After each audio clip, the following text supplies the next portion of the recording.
The badge scans were already impossible when Marcellus heard his name from the podium. Fulton County at 9:12, Fairfax County at 9:21, same ID, 9 minutes between states. The donors turned to stare. His ex-girlfriend walked in wearing green, a man in gray half a step behind her with an earpiece wire running into his collar. That wasn't a date. The screen behind the executive showed timestamps that defied physics, and Marcellus felt the room recalibrate around a story that made him the villain before anyone asked if the logs were real.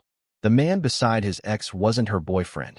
He was managing a custody file designed to control Marcellus through his daughter. The fake child services call 3 weeks earlier? Operational setup. The school schedule details the caller knew. Harvested to manufacture pressure, no single father could survive without losing everything. Drop a comment where you're watching from and subscribe before badges get forged in your name and custody files turn children into leverage. Because the envelope waiting in Marcellus's car came from a county he'd never worked in, and the pattern was bigger than one man. Badge ID 4472 MLH logged into the Fulton County Courthouse Annex at 9:12 p.m. Owen Cade said into the microphone, without softening it for the champagne crowd on the rooftop, his voice carrying the kind of flatness that comes from reading numbers until they stop meaning anything except proof. And 9 minutes later, the same badge logged into the Fairfax County Records Center in Virginia, which makes it either a miracle of physics or someone built a reader that manufactures lies. The projection screen behind him showed the 2 entries side by side. County stamps clear, timestamps impossible, and Holt Mercer stood near the podium with a smile that looked rehearsed for cameras that weren't rolling yet. The kind of expression powerful men, where when they think an accusation is just theater, they can outlast. The rooftop sat above Baltimore's inner harbor, glass railings catching the orange glow from the promenade lights below, and the air smelled like brackish water mixed with diesel exhaust from the water taxis cutting slow arcs near the pavilion docks. Donor wristbands glowed faint blue under blacklight scanners stationed near the bar, and a banner stretched across the back wall in vinyl lettering that read Regional Authority Expansion Initiative, building trust across jurisdictions, the kind of phrasing that sounded like progress until you asked what it actually meant. Mercer leaned toward the microphone with the ease of someone who'd spent years turning budget meetings into performances, his gray suit pressed sharp enough to look deliberate, and he let the accusation hang in the air just long enough for a few donors near the windows to shift uncomfortably before he spoke. "You're embarrassing yourself, Owen," Mercer said, calm and measured, as if he were correcting a child who'd misread a map, "and you're accusing the wrong person. That badge belongs to a former contractor who was terminated for falsifying maintenance logs 2 years ago in DeKalb County, Georgia. A man who," his eyes moved across the room with the practiced sweep of someone scanning for allies, and then they stopped, locked onto a figure near the service rail in a dark blue facilities jacket with a stitched patch that read Chesapeake Event Services. Who was working this event tonight, apparently. Marcellus Harlan felt the weight of attention settle on him the way heat does when you step too close to an oven, sudden and total, and he kept his hands loose at his sides because his daughter Amaya had once asked him why his fists were always tight when he picked her up from school, and he'd promised her he'd stop carrying tension she could see. His hair was cut in a clean low fade, his face shaved smooth, no beard to hide behind, and he moved through rooms the way men do when they've learned that being noticed means being blamed. He'd taken the shift because the staffing agency didn't care about his history, and because Amaya's after-school fees were due Friday, and because you don't say no to rent money when it shows up, even if it shows up in the same building where the man who erased your name from 3 counties worth of work is celebrating a promotion. The room didn't erupt the way it does in movies when someone gets accused. It just recalibrated, the way a crowd does when it's been offered a story that makes sense of something uncomfortable. And Marcellus saw a woman near the donor tables lean toward her companion and whisper something while glancing his direction. He started moving toward the service corridor exit because his daughter didn't need him making speeches in rooms full of people who could make calls, and because he'd learned 2 years ago that when your name gets attached to words like falsified and terminated, the truth stops maturing faster than you'd think possible. Nia Calder stood near the security checkpoint with a handheld scanner clipped to her belt, her supervisor badge printed with venue operations. King Security Solutions, and she'd worked enough political dinners and donor galas to recognize when a room was being managed instead of monitored. Her scanner had been chirping a low warning for 3 minutes straight, the screen flashing reader mismatch, serial flagged in yellow text that pulsed like a heartbeat, and every time she tried to escalate the alert through the venue channel, a message came back that read stand down, confirmed authorized, which wasn't how security protocols worked when equipment showed conflicting data. She watched Marcellus's shoulders tense when Mercer said his name, and she watched the crowd's attention follow Mercer's gaze like a spotlight someone else was controlling, and she felt the first crack in the evening's surface, small but spreading. The elevator at the far end of the rooftop chimed, polished doors sliding open with the hydraulic sigh that expensive buildings make when they want you to know they're expensive, and Talia Vance stepped out in a deep green dress that looked like it cost what Marcellus used to make in a month. Her hair swept back in a way that framed her face without asking permission. The man beside her moved half a pace behind in a gray suit that matched his expression, controlled and blank, and he wore a small enamel lapel pin that Marcellus recognized from a state procurement conference 2 years earlier, the kind of detail you notice when you've spent enough time in county facilities depots to know what badges mean. Talia's eyes found Marcellus across the room, and something in her face shifted, not shock, but calculation, like she was checking whether the version of him she'd kept in her head had survived the last 2 years, and the man beside her leaned close to say something with his mouth barely moving. Subscribe before someone decides your name is easier to erase than the truth. Mercer turned toward Talia with a smile that looked like relief, as if her arrival had delivered him from something uncomfortable, and Owen Cade stood motionless at the podium with his tie slightly crooked and his eyes too sharp for the venue's soft amber lighting, watching all of it the way auditors do when they're waiting for someone to confirm a pattern they've already mapped. The screen behind him still showed the 2 badge entries, Fulton and Fairfax, 9 minutes apart, and the room held its breath in the specific silence that comes right before someone has to choose whether to keep pretending or admit the math doesn't work. Mercer didn't defend himself the way innocent people do, with urgency or detail or the kind of precision that comes from needing someone to believe you. He defended himself the way men with donor lists do, by redirecting attention towards someone the room could afford to doubt. He stepped away from the podium with the ease of someone who'd learned that microphones amplify confidence as much as words, and he turned toward the nearest cluster of donors, the ones holding champagne flutes near the glass railing where the harbor lights made everyone look like they belonged in a campaign ad. Owen's been chasing this for 8 months, Mercer said, loud enough for the room to hear, but casual enough to sound like he was offering context instead of defense.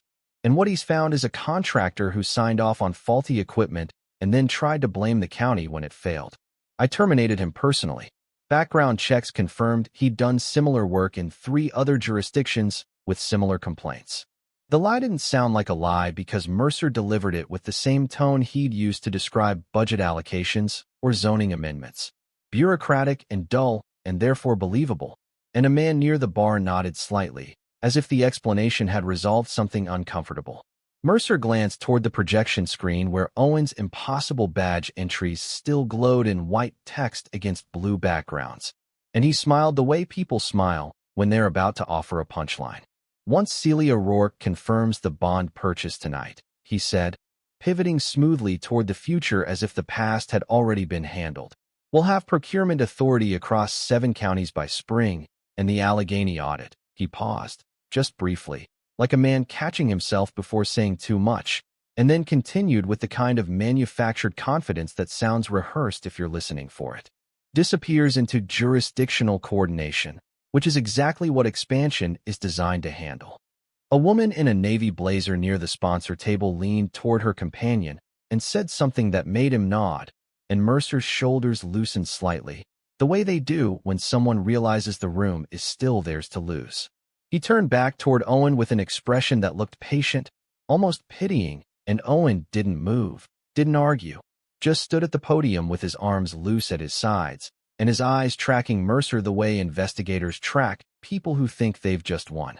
Talia Vance stepped farther into the room with the kind of presence that makes people look twice without knowing why, her green dress catching the overhead track lighting in a way that made it shimmer like water, and the man beside her stayed half a step behind in a formation that didn't look romantic when you paid attention to it. His posture was too controlled, his gaze too active, sweeping the room in sections the way security does when they're cataloging exits and sight lines instead of admiring architecture. He wore the lapel pin low on his jacket, small enough to miss if you weren't looking for it. But Marcellus had spent 2 years watching for details that mattered, and he recognized the enamel seal from a banner that used to hang at the DeKalb County Depot during procurement conference season, the kind of thing vendors wore to signal clearance levels without saying it out loud. Talia's eyes found Marcellus near the service corridor, and her expression didn't soften the way it used to when they'd sit in his truck after late shifts and talk about leaving county work behind. Didn't harden the way it had when she'd been in the room during his termination meeting and hadn't said a word while Mercer called him unreliable. It just tightened, like she was calculating whether the distance between them was enough to keep something contained, and the man beside her leaned close to her ear, his mouth barely moving, and Marcellus caught the faint outline of an earpiece wire running along the man's collar into his jacket lining. That wasn't a date accessory. That was operational equipment. A donor near the bar raised a hand toward Mercer, signaling a question or maybe just acknowledging his presence, and Mercer moved toward them with the kind of relief that looks like escape, and Talia stayed near the elevator with her hands folded in front of her in a posture that looked composed until you noticed her knuckles were too tight. The man beside her adjusted his cufflink, a small gesture that revealed a black event schedule card tucked into his shirt cuff, printed on heavy stock with text too small to read from across the room, but specific enough to mean someone had handed him an itinerary that wasn't public. Marcellus felt his throat go dry in a way that had nothing to do with thirst and everything to do with recognition, because the last time he'd seen someone move through a room with that kind of controlled attention, it had been right before a records audit turned into a termination meeting. Owen stepped down from the podium without fanfare, moving along the edge of the room toward the service corridor where the lighting dimmed and the crowd thinned, and Mercer tracked him with the kind of awareness people develop when they've spent years being watched by regulators.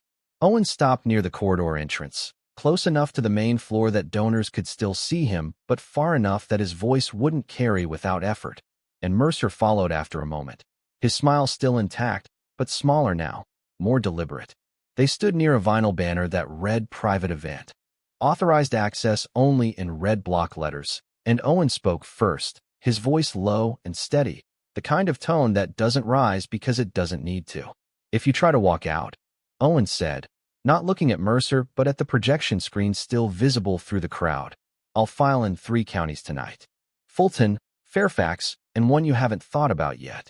Mercer's smile didn't vanish. It just recalibrated, became something sharper and colder, and he leaned slightly closer without breaking the polite distance that made them look like colleagues having a professional disagreement instead of 2 men negotiating consequences. File what you want, Mercer said, his voice calm enough to sound reasonable and quiet enough to sound like a threat. But your witness won't survive the week, and you know it. Subscribe before silence becomes the only safe option. Marcellus moved toward the service exit with his head down and his pace measured, not running because running makes you look guilty, and behind him, he heard the elevator chime again, heard more donors arriving, heard the room's noise rise in volume the way it does when people decide a disruption has passed and it's safe to resume pretending everything is fine. Talia stayed near the elevator, and the man beside her was already typing something on his phone, his thumb moving with the kind of speed that comes from sending a message someone is waiting for, and Marcellus felt the old familiar weight settle across his shoulders, the weight of being a name someone more powerful had decided to use. Marcellus kept the stub in his wallet because you don't throw away proof when you've already been erased once, and the paper had gone soft from being folded and unfolded too many times, the creases worn thin enough that he had to be careful when he opened it or risked tearing it along the lines where the adhesive had aged into something brittle.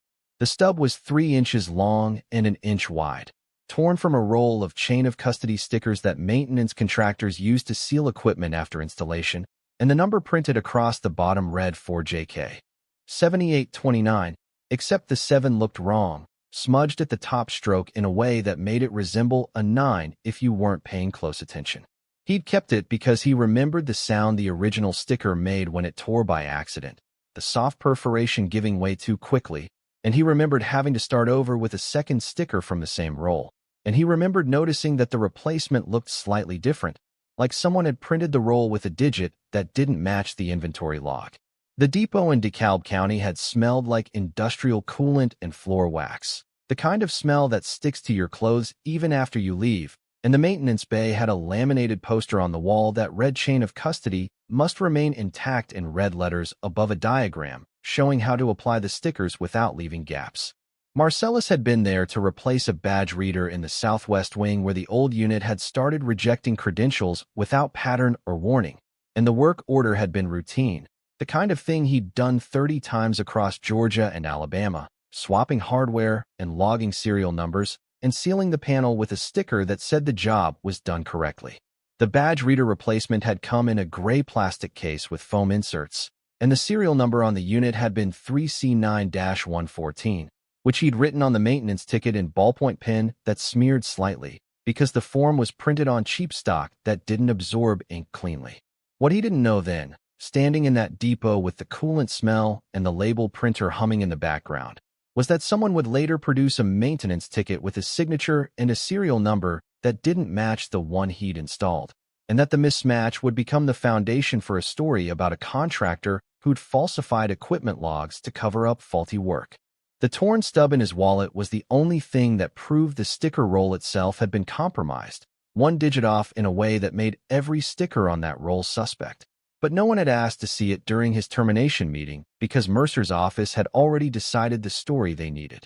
In the corner of the depot office, near the rusted filing cabinet where old work orders went to die, Marcellus had once found a business card stuck between two folders, pale blue with embossed lettering that read ROR Financial Oversight, and a phone number with a Washington, D.C. area code. He'd assumed it was left behind by some auditor or compliance inspector, the kind of card people handed out at procurement conferences and never followed up on, and he'd put it back in the folder without thinking much about it, because financial oversight didn't have anything to do with badge readers. The card had stayed there, forgotten, until tonight when he realized that oversight sometimes meant watching longer than anyone expected. Renee Brooker sat at her desk in the guidance office at Kentland Elementary in Prince George's County, Maryland, with a yellow legal pad open in front of her and a pen that had stopped working halfway through the previous week's parent meeting notes, and she reread the line she'd written 3 weeks earlier during a phone call that had felt wrong from the first sentence. The caller had introduced themselves as a liaison from Child Services, speaking with the kind of formal politeness that government workers use when they're following a script, and they'd asked questions about Marcellus Harlan's attendance at parent-teacher conferences, about his daughter Amaya's behavior during after-school dismissal, about whether the girl ever mentioned being left alone or seemed distressed when her father was late. The questions had been specific in a way that suggested someone had done research, and Renee had answered carefully because her job was to protect students, not to protect parents. But something about the call had nagged at her even after she'd hung up. The detail that stuck was small, almost missable. The caller had referred to the after-school program as extended day services, which was what the county called it in budget documents, but not what anyone at the school actually called it. Staff and parents called it aftercare, and the program director called it the 3 to 6, and the only people who used the official name were administrators reading from forms they'd never seen in practice. Renee had written extended day services in the margin of her notepad with a question mark, and after the call ended, she'd sent an email to the district's child services coordinator asking if someone had initiated a welfare check for the Harlan family. The reply had come back in one line, sent from a.gov address with no signature block or phone number, and it read, "We didn't call." Renee stared at the email for longer than she needed to, her coffee going cold in the mug beside her keyboard, because if child services hadn't called, then someone else had, and the someone had known enough about Amaya's schedule and Marcellus's routines to sound convincing.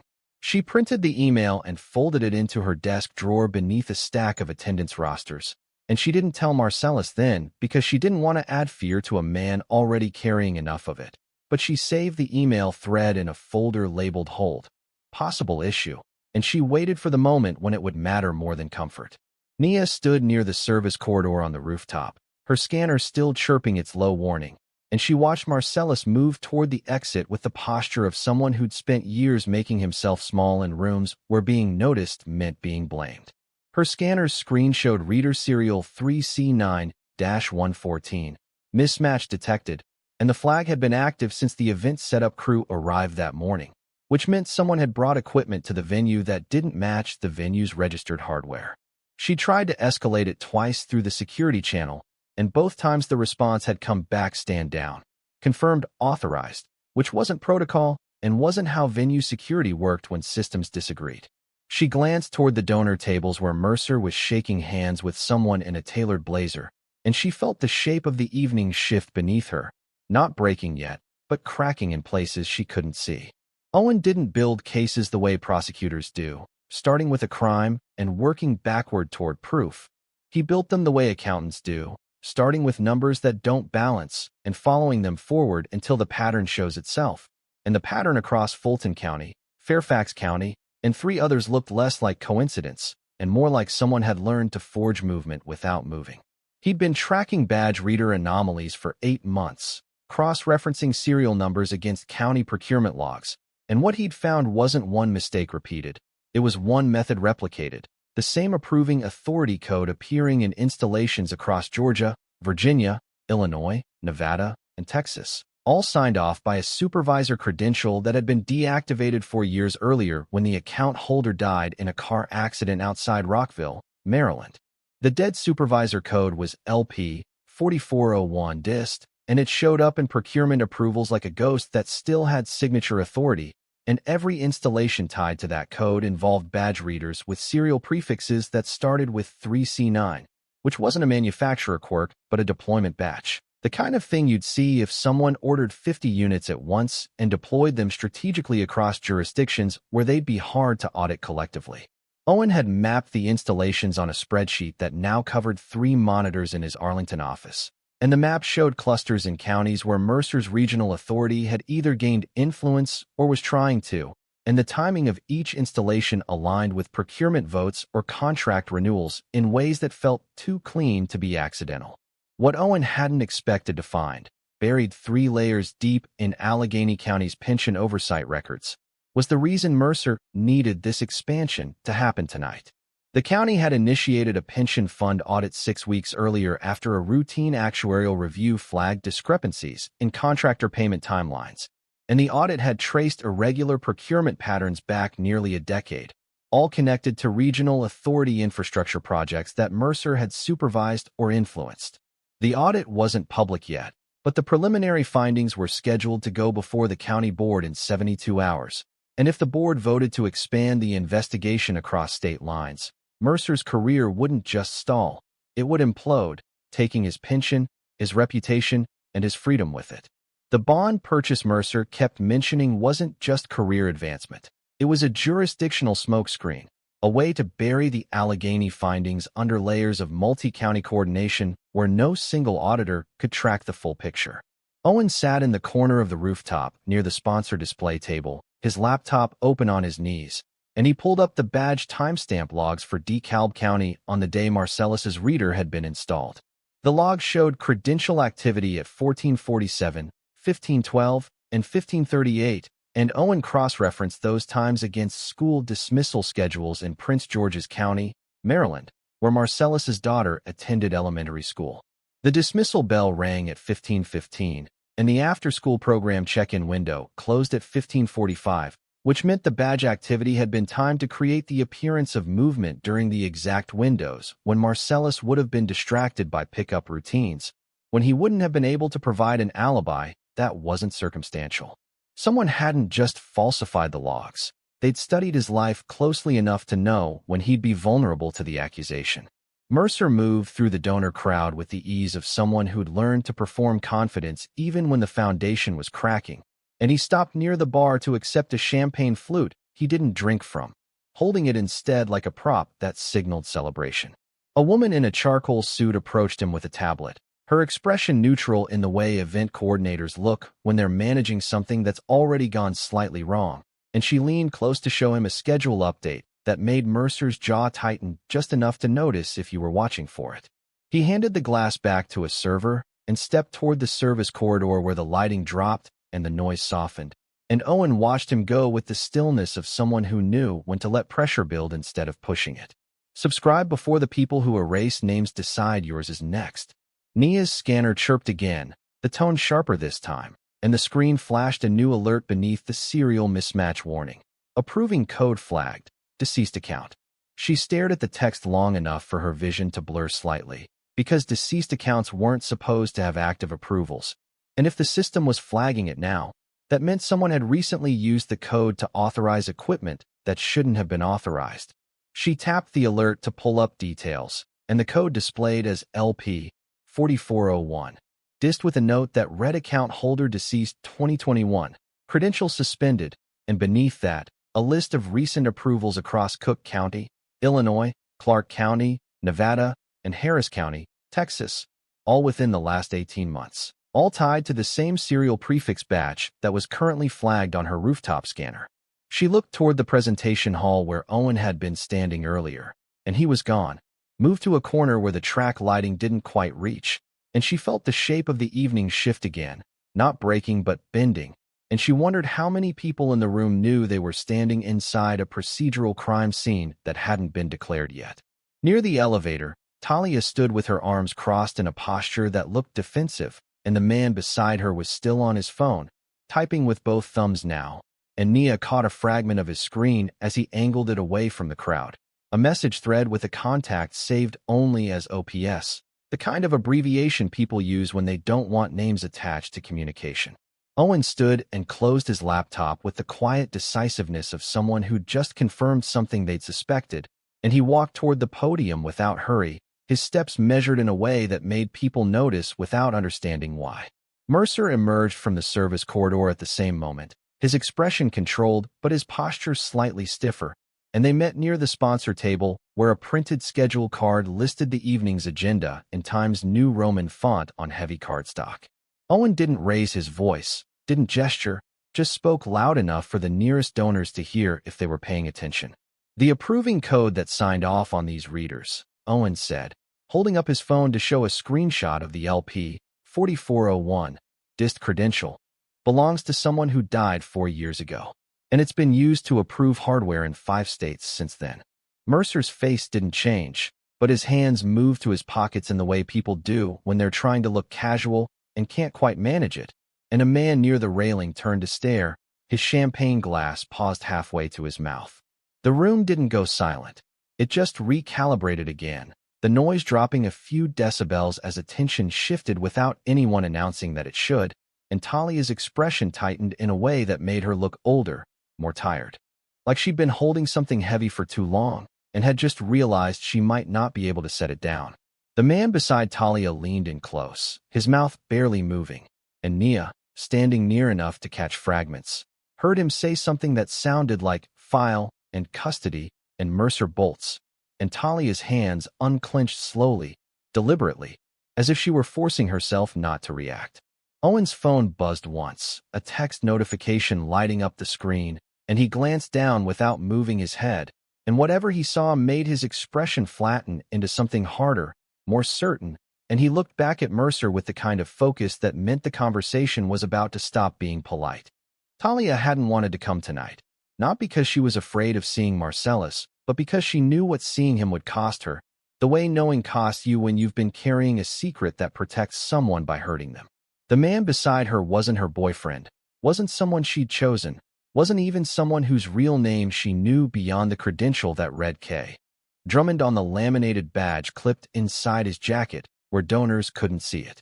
He was operational support assigned by the same regional compliance network that had told her 3 weeks ago that she could either help manage the custody leverage file or watch it get deployed without her input, and the choice hadn't felt like a choice because they'd made it clear that Marcellus's daughter was already in the system, already flagged, already one phone call away from a case file that would follow her into adulthood. Drummond had briefed her in a coffee shop in Arlington 2 days before the event, his voice low and clinical, explaining that the file existed as insurance, a way to ensure Marcellus stayed quiet if Owen's audit started gaining traction, and that Talia's role was to appear at the party with someone who looked like a romantic update. Someone who would make Marcellus believe she'd moved on so he wouldn't look too closely at the operational details happening around him. The plan had sounded cold but manageable in the coffee shop, sitting across from a man who spoke about custody stability the way accountants speak about tax exposure. But standing in the same room as Marcellus with Drummond half a step behind her felt less like strategy and more like betrayal with an operational designation. She watched Marcellus move toward the service exit with his shoulders tight and his hands loose, the posture of a man who'd learned that tension shows, and that showing it makes you a target. And she felt something crack inside her that had been holding since the termination meeting 2 years ago when she'd sat in Mercer's office and watched Marcellus's name get attached to falsified logs and hadn't said a word because saying something would have meant losing her own position in the procurement division. She'd told herself then that silence was survival, that Marcellus would find other work, that 2 years was long enough for people to forget. But standing here now with Drummond typing messages to someone labeled OPS and watching Marcellus absorb blame he didn't earn, she understood that silence hadn't protected anyone. It had just made the machine quieter. Drummond leaned close without looking at her, his mouth barely moving in the way people speak when they're being recorded and don't want lip readers catching anything useful.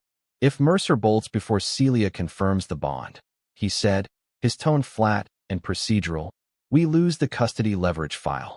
It's tied to the procurement approval chain, and if the chain breaks before we secure it, the file gets flagged for external review.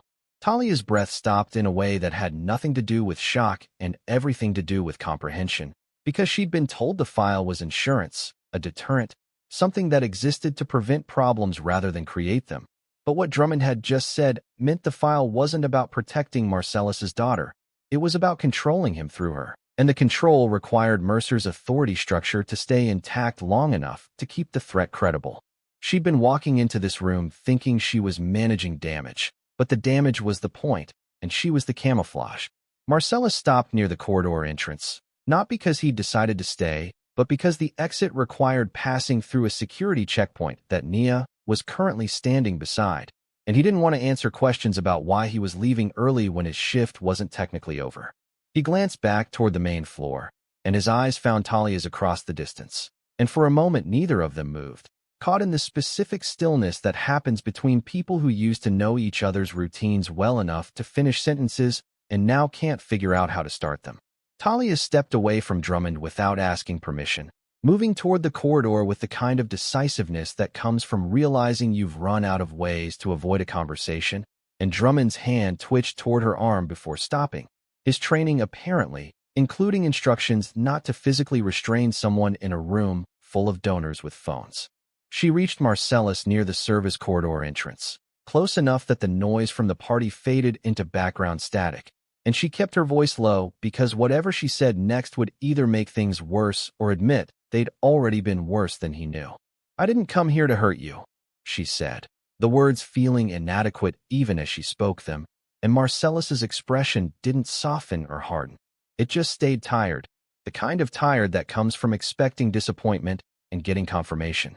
I came because they told me if I didn't, they'd move forward without me. And I thought if I was here I could.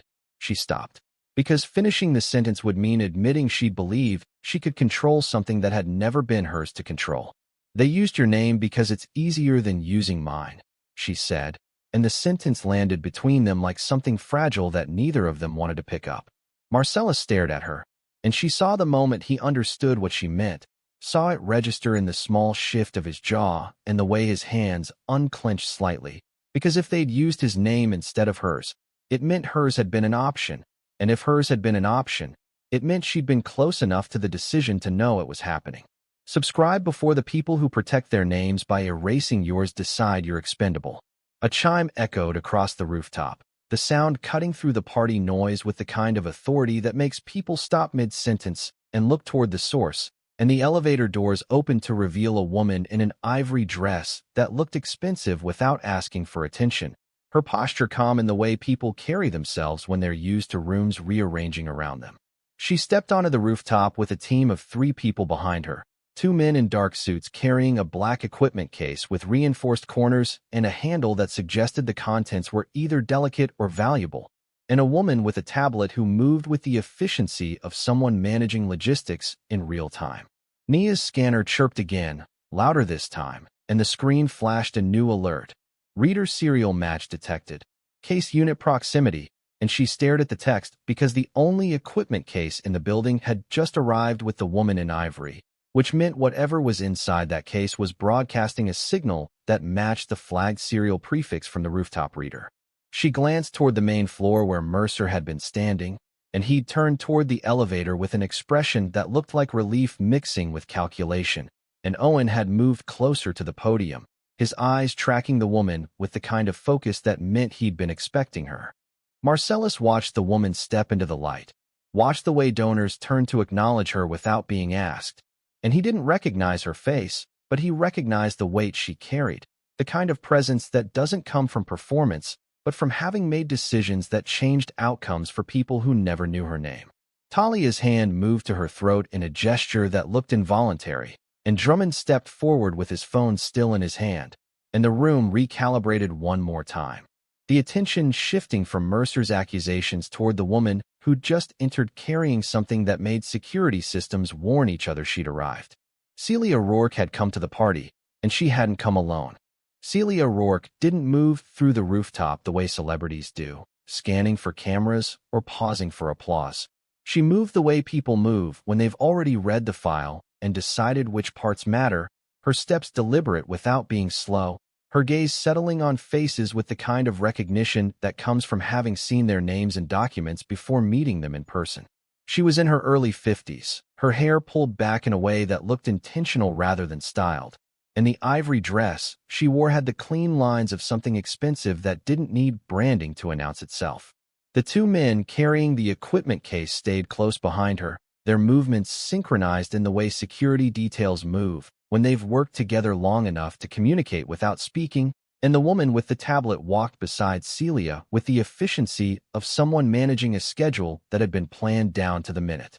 Marcellus watched her approach from his position near the service corridor, and he felt the room's attention shift in her direction the way gravity shifts when something heavier enters the field, donors turning to acknowledge her presence without needing an introduction, because people who control bond purchases don't need to be introduced. She didn't go to Mercer first, didn't move toward the podium where Owen stood watching, didn't stop to greet the donors who'd probably spent months trying to schedule meetings with her office. She walked directly toward Marcellus with the kind of focus that made him feel exposed in a way that had nothing to do with crowds. And when she stopped in front of him, close enough that he could smell the faint scent of something floral and clean, she spoke in a voice that was calm and certain and somehow already familiar.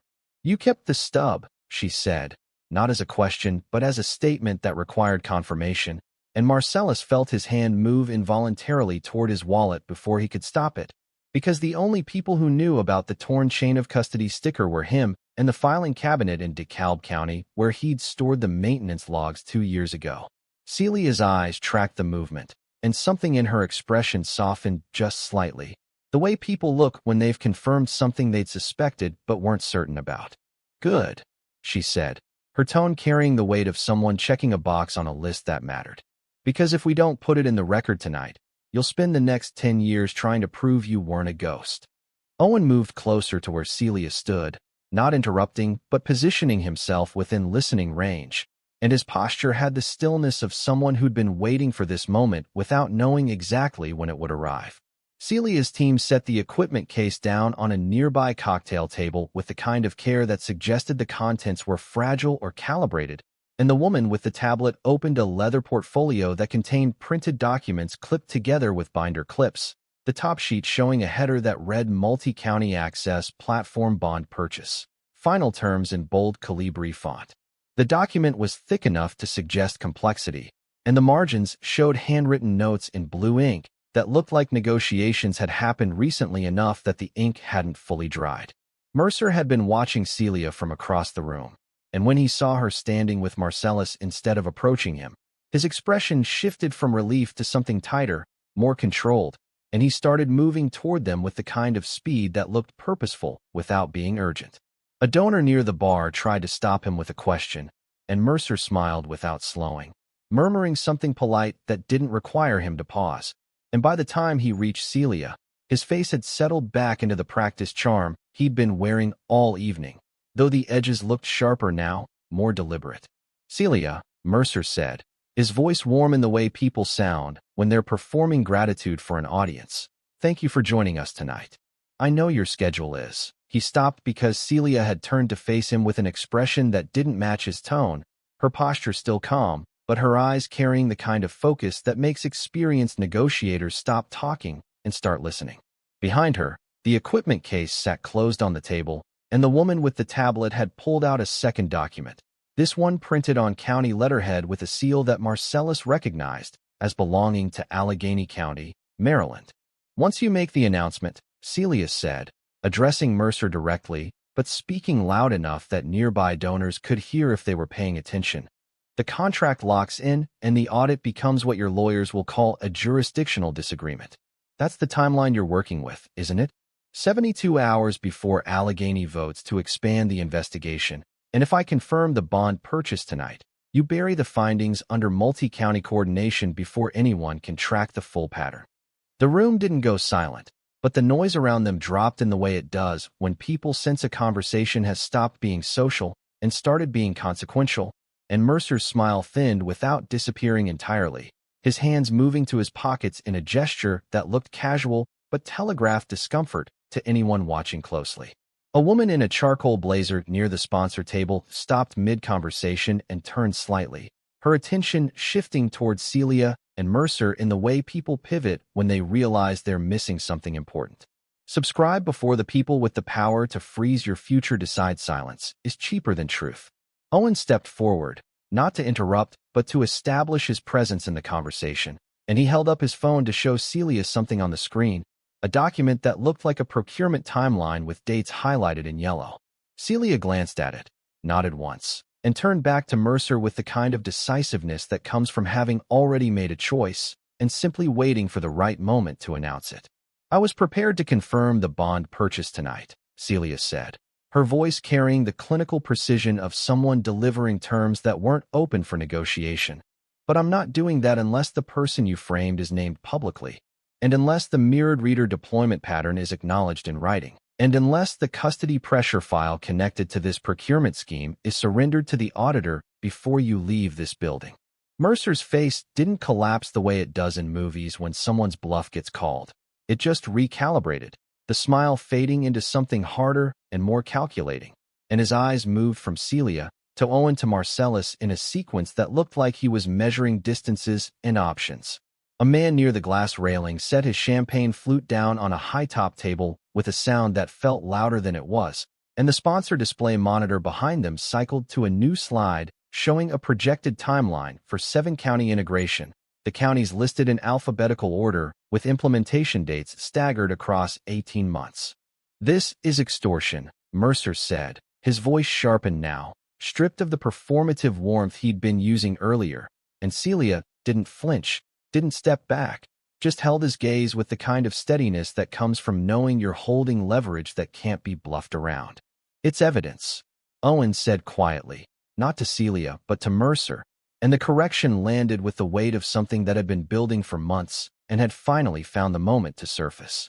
The equipment case on the table sat between them like a prop in a play where the ending hadn't been written yet, and Nia's scanner, still clipped to her belt across the room, chirped one more time with an alert that flashed serial match confirmed. Unit active, and Marcellus felt the air in the room change in a way that had nothing to do with temperature and everything to do with pressure. Owen's laptop screen showed 3 windows open simultaneously, each one displaying county procurement records from a different state, and he'd been methodical about documenting the pattern because methodical was the only way audits survive courtrooms.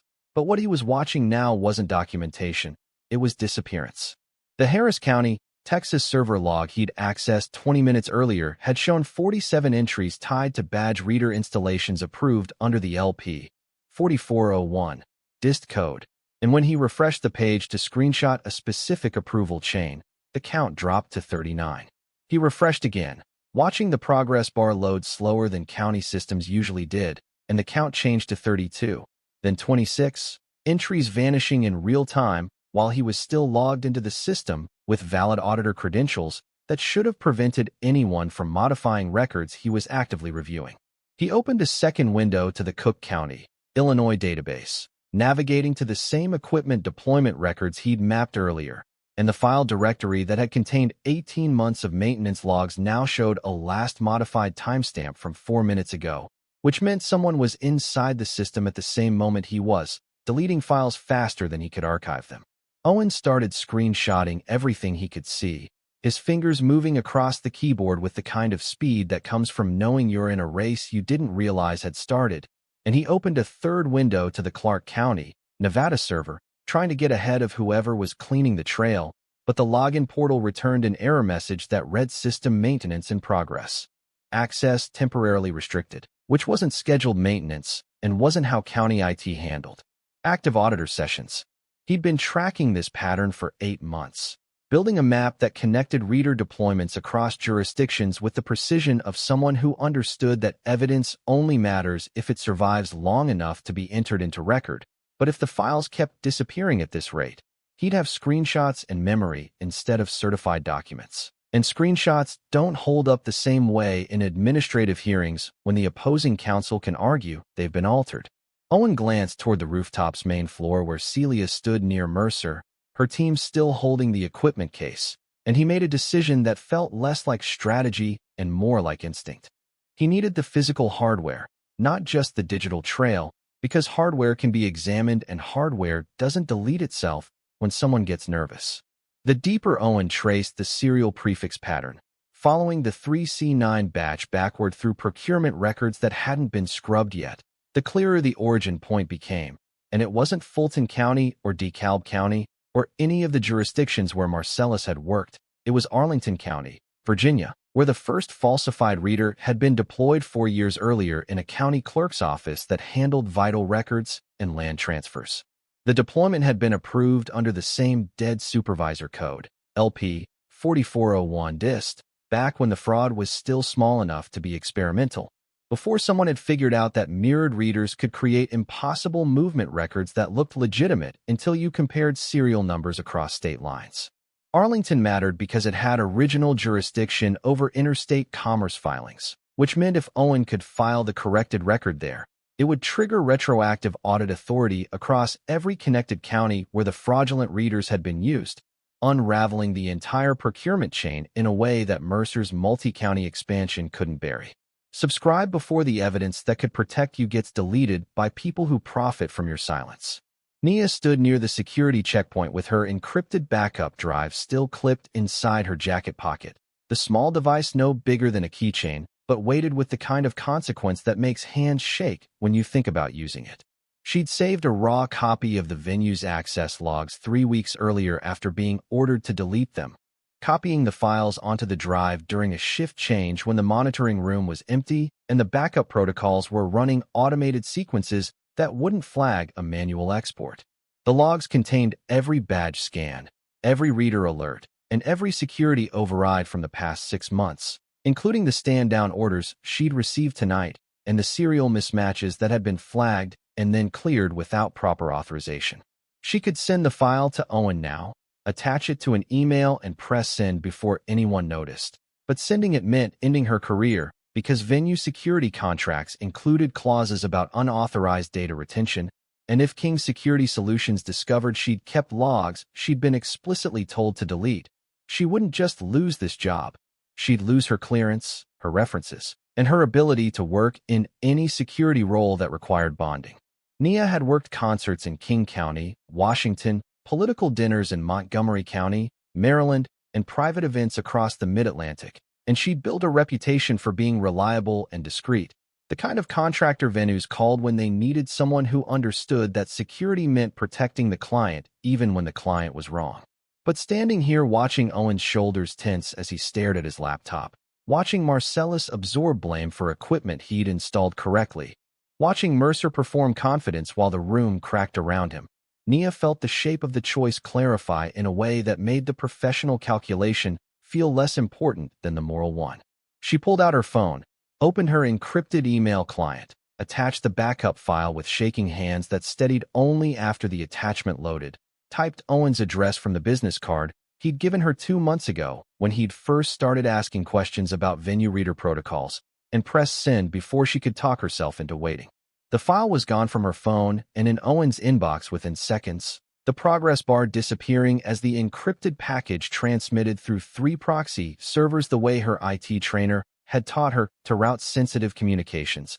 And Nia felt her hands shake harder now that the action was complete, the adrenaline catching up to the decision, and she wondered if doing the right thing was supposed to feel this much like falling. Renee Brooker sat at her desk in Prince George's County with the email from the district coordinator still open on her screen. The one-line reply that read, "We didn't call," staring back at her with the weight of something that should have been resolved, but had instead become evidence of something larger.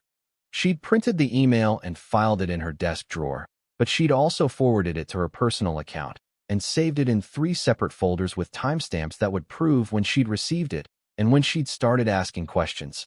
Because school counselors learned early in their careers that documentation mattered more than memory when systems disagreed about what happened. She didn't know who'd called pretending to be child services, didn't know why they'd asked such specific questions about Amaya's schedule and Marcellus's attendance at parent meetings, but she knew the call had been designed to sound legitimate enough that she'd answered it honestly, and she knew that whoever made the call had used her responses to build a file that could be weaponized later. Renee had seen it before in cases where custody disputes turned procedural, where one parent used institutional language to make the other parent look neglectful without ever making claims that could be disproven, and the tactic worked because school staff and social workers were trained to report concerns even when the concerns were manufactured by someone who understood how the system responded to certain keywords. Owen's phone lit up with a notification that made the screen glow bright enough to catch his attention even though he was mid-screenshot, and he glanced down to see an encrypted file attachment from an address he recognized as Nia's backup email. The subject line reading "Only venue logs, raw," and he felt something in his chest loosen slightly, because raw logs were exactly what he needed to prove the override commands had come from someone with authority to bypass security protocols. He downloaded the file, opened it in a terminal window that showed the unformatted data, and started searching for the serial number 3C9-114 that had been flagged all evening. And the results showed not just tonight's alerts, but 6 months of similar alerts across dozens of events, all cleared with the same override code that traced back to a regional authority administrator account that shouldn't have had access to venue security systems. Mercer didn't panic the way guilty people do in courtroom dramas, with raised voices or sudden movements or attempts to leave before the conversation finished. He pivoted the way executives pivot when a quarterly report shows losses, by reframing the narrative so the blame lands somewhere manageable and the damage stays contained within acceptable boundaries. He stepped toward the podium with the kind of measured confidence that suggested he'd prepared for this moment, even if he hadn't expected it to arrive tonight. And he addressed the room with the tone of someone delivering unfortunate news about a personnel issue rather than defending himself against fraud allegations. "What Owen is describing," Mercer said, his voice carrying across the rooftop with the practiced projection of someone who'd spent years speaking to budget committees and donor panels, "is the result of a terminated contractor who falsified maintenance records to cover substandard installation work. We discovered the discrepancies during a routine compliance review 2 years ago, and we terminated his access immediately." He gestured toward Marcellus with the kind of casual acknowledgement that made the accusation sound procedural rather than personal. "The fact that he's working this event tonight under a different staffing agency demonstrates exactly the kind of instability we documented in his termination file. He was asked to leave county facilities work, and instead of accepting that decision, he's apparently spent 2 years trying to rewrite a history that's already been investigated and resolved." A man near the sponsor table nodded slightly, the kind of small gesture that signals agreement without commitment, and Mercer's posture relaxed just enough to suggest he thought the explanation had worked, that the room was ready to move past the disruption and return to the celebration he'd planned. A woman in a navy blazer leaned toward her companion and said something that made him glance at Marcellus with the expression people wear when they're deciding whether someone is credible or desperate, and Marcellus felt the weight of that judgment settle on him the way it had during his termination meeting, when 3 people in business casual had sat across from him and explained that his version of events didn't align with the documentation they'd received. Marcellus reached into his wallet without theatrics, without announcement, just the quiet deliberateness of someone who'd been waiting 2 years for a moment that might matter, and he pulled out the torn stub with fingers that didn't shake, because shaking would make it look like performance instead of proof. The paper was soft from being folded too many times, the edges slightly fuzzy where the fibers had separated, and the adhesive backing had aged into something that looked more brown than clear, but the number was still visible. For JK. 7829, with the 7 smudged at the top stroke in a way that made it look uncertain, like someone had printed it with a digit that didn't quite match the template. He held it up without saying anything, just extended his arm so the nearest donors could see it if they cared to look, and Owen moved closer with the kind of focus that made the gesture feel less like a prop and more like evidence entering a record that had been incomplete until now. The stub looked small under the track lighting, almost pathetic in its ordinariness, just a piece of paper that had been torn from a roll 2 years ago in a depot that smelled like coolant. But Marcellus had kept it because he'd learned that institutions don't believe memory, and they don't believe character.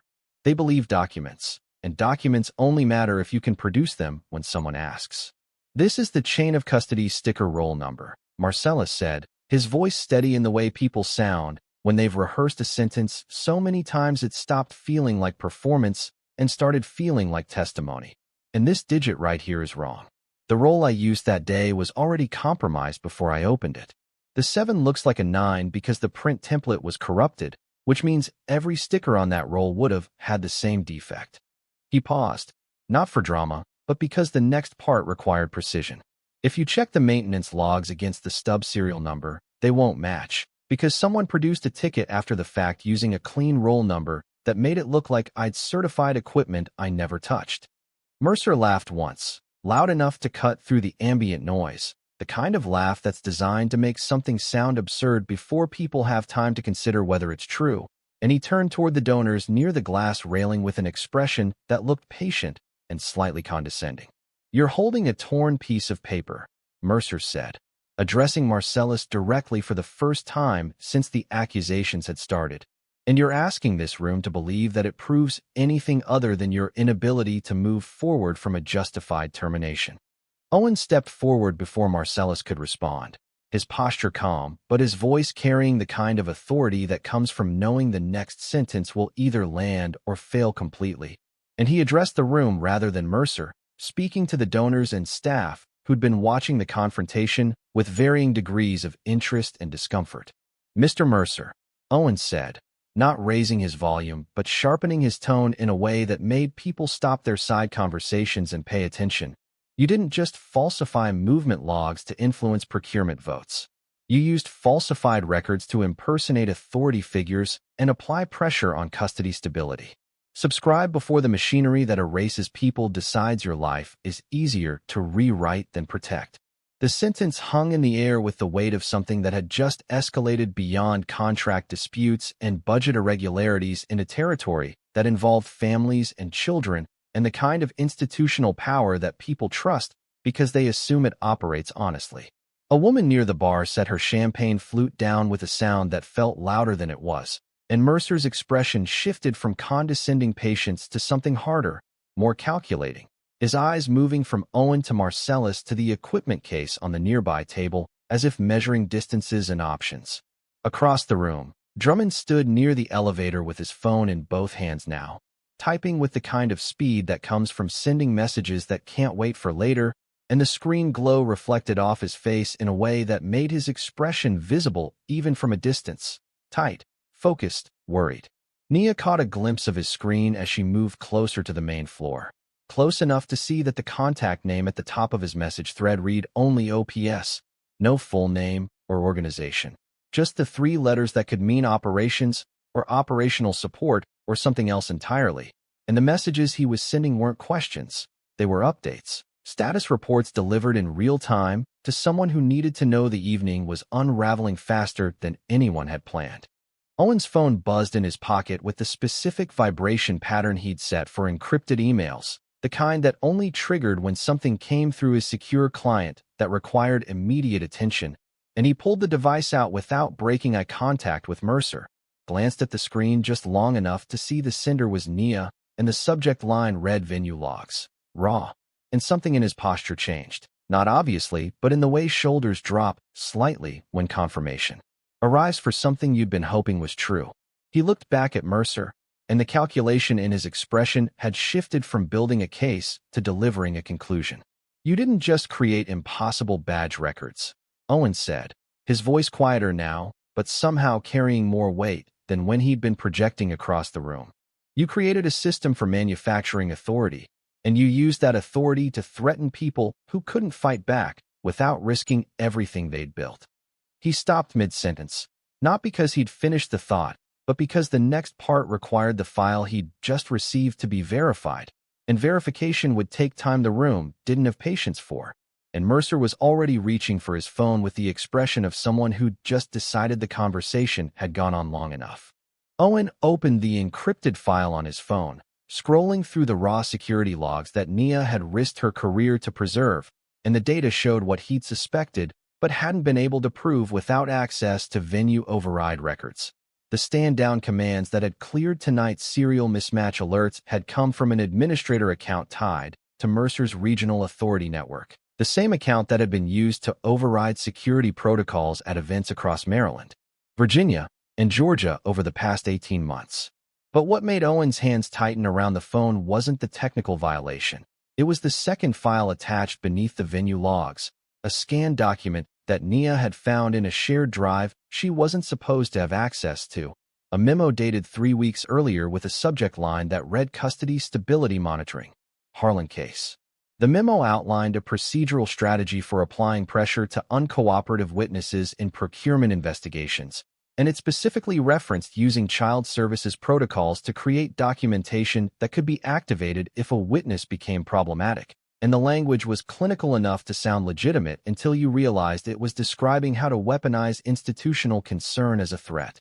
The memo listed Marcellus by name, included his daughter's school and dismissal schedule, and referenced a contact made to the school counselor as initial baseline establishment, which meant the call to Renee hadn't been reconnaissance. It had been the opening move in a pressure campaign designed to make Marcellus understand that cooperating with auditors would cost him more than just his job. Owen looked up from his phone toward Mercer, who was still standing near the podium with his hand on his own device, and Owen spoke with the kind of clarity that comes from knowing the next sentence will either force accountability or get buried under procedural deflection. "Mr. Mercer," he said, loud enough for the donors who'd been pretending not to listen to stop pretending, "there is no legitimate child services inquiry connected to Marcellus Harlan's family. There is no school contact that initiated a welfare review. What exists is a memo from your office outlining how to use impersonated authority to manufacture custody concerns as leverage against witnesses in procurement investigations." The room didn't gasp the way audiences do in scripted dramas, but the noise dropped in a way that felt heavier than silence, and a woman near the sponsor table pulled out her phone and started typing something that looked like it was being sent in real time. And Mercer's expression tightened into something that looked less like surprise and more like someone recalculating how much damage had already been done versus how much could still be contained. Talia felt her breathing stop in a way that had nothing to do with shock and everything to do with comprehension that arrived too late to prevent anything, but early enough to understand exactly what she'd been part of. Because if the custody file was procedural leverage tied to procurement investigations, then her role hadn't been camouflage for a romantic update. It had been camouflage for a threat delivery system, and Drummond standing beside her hadn't been managing a file to protect Marcellus's daughter, but managing a file to control her father through her. She turned toward Drummond with an expression that must have looked like betrayal because he stepped back slightly, his hand moving away from her arm in the way people move when they realize proximity has become liability. Marcellus stood near the service corridor with the torn stub still in his hand, and hearing Owen describe the custody pressure in procedural language made something shift in his chest that felt less like anger and more like the specific exhaustion that comes from realizing you weren't paranoid. You were right, and being right doesn't undo the 2 years you spent thinking you'd failed at something you'd actually been targeted for. He'd thought the termination had been about bad luck and maybe a mistake he'd made with paperwork he couldn't quite remember, and he'd spent months replaying the installation in his mind, trying to figure out what he'd done wrong. But what Owen was describing wasn't about maintenance logs or equipment certification. It was about someone deciding that a single father with after-school fees and a daughter who needed stability was easier to threaten than someone who could afford to fight back. Subscribe before institutional power decides your family is leverage someone else can use. Celia moved then, not with hesitation but with the kind of decisiveness that comes from having already made a choice and simply waiting for the moment when making it public would matter most. And she stepped toward Marcellus with a focus that made the donors near them shift positions to get a better view. She didn't announce what she was going to do, didn't offer explanation or context, just reached up and placed her hand lightly at the back of Marcellus's neck, firm enough to be deliberate and gentle enough to be respectful, and she kissed him in front of Mercer's donor class, in front of the cameras that had been recording the event for promotional materials, in front of the room that had spent the evening watching him absorb blame he hadn't earned. The kiss wasn't long, wasn't passionate in the way movie moments are, but it was witnessed, and it was public, and it was intentional in a way that made Talia's expression freeze not with jealousy, but with immediate understanding of the procedural consequence. Because what Celia had just done wasn't romantic. It was a legal and financial declaration that Marcellus was now under her protection as a cooperating witness, marked publicly in a way that meant if Mercer or anyone connected to his network tried to retaliate through custody pressure or employment blacklisting or any other institutional lever, they'd be attacking someone with documented association to a billionaire who'd just demonstrated she was willing to make that association visible. The kiss closed doors Mercer needed open to keep the threat credible, and it did so in a room full of people who would remember having seen it happen. Drummond's hand moved to his earpiece in a gesture that looked involuntary, his mouth barely moving as he spoke to whoever was on the other end of the operational channel, and Nia, standing close enough to see his expression change, watched him go pale in a way that suggested the response he was getting wasn't what he'd expected. He pulled the earpiece out and stared at his phone screen with the kind of focus that comes from reading instructions you don't want to follow, and he whispered to himself, or to Talia, or to no one in particular, that wasn't supposed to happen. Mercer's face didn't collapse into panic or rage. It recalibrated into something colder and more focused, and he looked at Celia and Marcellus and Owen in a sequence that felt like he was measuring distances and calculating options. And then his expression shifted into something that looked almost calm, the kind of calm that comes right before someone makes a decision they know they can't take back. He reached for his phone with deliberate slowness, not trying to hide the gesture but not announcing it either, and he typed something with his thumb while maintaining eye contact with Owen, and the message sent with a small sound that felt louder than it was. Nia's scanner, still clipped to her belt across the room, went silent for the first time all evening, the alert stopping mid-cycle in a way that suggested someone had just remotely disabled the system or changed its configuration, and she felt the air on the rooftop shift in a way that had nothing to do with harbor wind and everything to do with the moment right before something breaks completely. The street outside the venue smelled like harbor water and diesel exhaust, and the specific smell of pavement after rain that hadn't quite dried, and Marcellus stood under the awning with his hands in his pockets and his daughter's pickup schedule running through his mind the way it always did when he had a minute to think about something other than survival. Celia's team had moved around him with the efficiency of people executing a plan that had been written before tonight, one of them handing him a business card with a phone number and an address in Arlington, Virginia, and another explaining in calm procedural language that he should expect calls from county administrators in Georgia, Maryland, and possibly Texas over the next 72 hours, and that he shouldn't answer any of them without legal counsel present, and that counsel had already been arranged through ROR Financials Compliance Division. He nodded because nodding was easier than asking questions that didn't have answers yet, and he felt the torn stub still folded in his wallet, the paper soft enough now that he worried it might disintegrate if he touched it too many times. But he kept it there anyway, because even with lawyers and billionaires and auditors on his side, he'd learned that the only proof that survives is the proof you can hold in your hand. The relief he felt wasn't the kind that makes you smile or exhale loudly or celebrate in ways that feel appropriate for winning something. It was the heavy relief of a man who'd spent 2 years believing he'd failed at something fundamental and had just learned he'd been targeted instead, and the difference between those two things was the difference between shame and clarity. And clarity didn't erase the 2 years, but it did make them easier to carry. Nia lingered near the curb with her phone in her hand, waiting for someone to call her about the file she'd sent, waiting for King Security Solutions to notify her that her contract was terminated effective immediately, waiting for consequences that felt inevitable even though they hadn't arrived yet. The rooftop had emptied quickly after Celia's kiss, donors leaving in clusters that looked less like departures and more like evacuations, and Mercer had disappeared into the service corridor with his phone pressed to his ear and his expression locked into something that looked like someone negotiating a retreat instead of admitting defeat. Nia had watched him go, had watched Owen follow at a distance with his laptop bag over his shoulder and his posture still alert, and she'd stayed behind because security staff didn't leave until the venue was clear and the access logs were filed, even when the logs contained evidence that might end careers. She looked at her phone one more time, checking for messages that hadn't arrived, and she wondered if doing the right thing was supposed to feel this much like waiting for punishment, and she wondered if the people who talked about integrity in training seminars had ever actually had to choose between documentation and rent. Renee Brooker sat at her kitchen table in Prince George's County with a mug of tea going cold beside her laptop, and she reread the email she'd sent to Marcellus an hour earlier, the one that said we never called followed by I saved the email, and if anyone asks, I'll testify.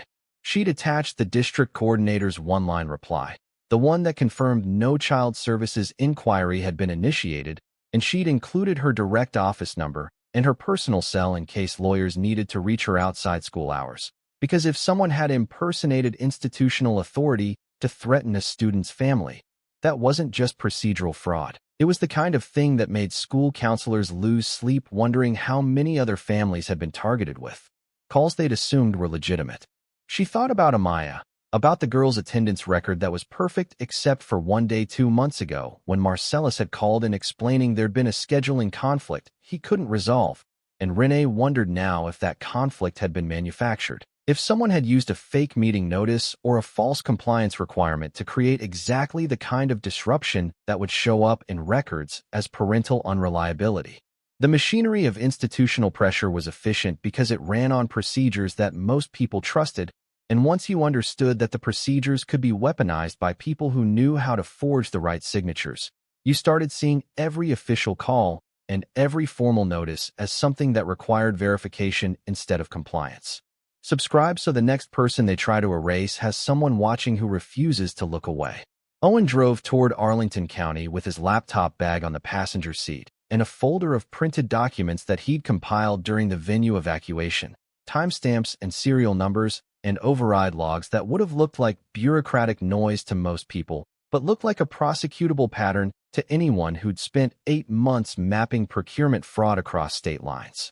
He'd called ahead to the Arlington County Clerk's office, explaining that he needed to file a corrected record tied to interstate commerce violations, and the night clerk had sounded tired but professional, confirming that the office would stay open until midnight for filings that affected multi-jurisdictional contracts, which meant Owen had 90 minutes to get the documents certified and entered into the system before the window closed. Arlington mattered because it was the origin point, the place where the first falsified reader had been deployed 4 years ago when the scheme was still experimental, and filing there would trigger retroactive audit authority across every connected county where the fraudulent equipment had been used, unraveling Mercer's procurement network in a way that expansion couldn't bury and jurisdiction confusion couldn't protect. Owen had explained this to Celia before leaving the venue, and she nodded once in the way people nod when they've already understood something before you finished explaining it, and she told him that her legal team would file parallel motions in Allegheny County to freeze the pension audit expansion until the Arlington filing was complete, which would trap Mercer between 2 procedural timelines that couldn't both be satisfied. The consequence wasn't justice in the way movies deliver it, with applause and vindication and people apologizing for doubting the protagonist. It was justice in the way administrative systems deliver it, through corrected records and jurisdictional authority, and the quiet reality that being believed is something you have to force into documentation because memory doesn't count unless it's certified. Marcellus walked toward his car in the parking structure 2 blocks from the venue, his footsteps echoing in the concrete space in a way that made him feel more alone than he'd felt all evening. And when he reached his vehicle, he found a sealed envelope tucked under the driver's side wiper blade, cream-colored paper with a return address printed in the top left corner that read only a county name he didn't recognize, Lawrence County, Pennsylvania, and no other identifying information. He pulled the envelope free and held it under the overhead light, turning it over to check for postage or markings that would explain how it had been delivered, but the paper was clean except for the address, and the seal was intact in a way that suggested it had been placed there recently, maybe while he was still inside the building. He didn't open it then because opening envelopes from unknown counties and parking structures felt like the kind of thing that led to consequences he couldn't predict, but he put it in his glove compartment beside his daughter's school calendar and his maintenance receipts, and he felt the shape of the evening settle into something that wasn't closure, but wasn't panic either. It was the awareness that the pattern might be larger than Mercer, that the machinery that had targeted him might still be running in places he hadn't thought to look, and that the question wasn't whether he'd been selected, but who else had been and whether any of them had kept their stubs. Talia stood near the venue exit with Drummond already gone, disappeared into a rideshare that had pulled up with the kind of timing that suggested the extraction had been planned before the evening started unraveling, and she watched Marcellus's taillights disappear down the street with the knowledge that she was still inside the machine, even if the machine was currently recalibrating. She'd been told to appear with someone operational, told to manage a file that was supposed to stay theoretical, told that her role was camouflage for a strategy that protected people by controlling them. And now the file was evidence, and the strategy was exposed, and she was standing alone, trying to figure out whether cooperation counted as complicity when the alternative had been letting something worse happen without her. Her phone buzzed with a message from a number that wasn't saved in her contacts, and the text read only report Monday 0800. Personnel review, which meant the machine hadn't collapsed.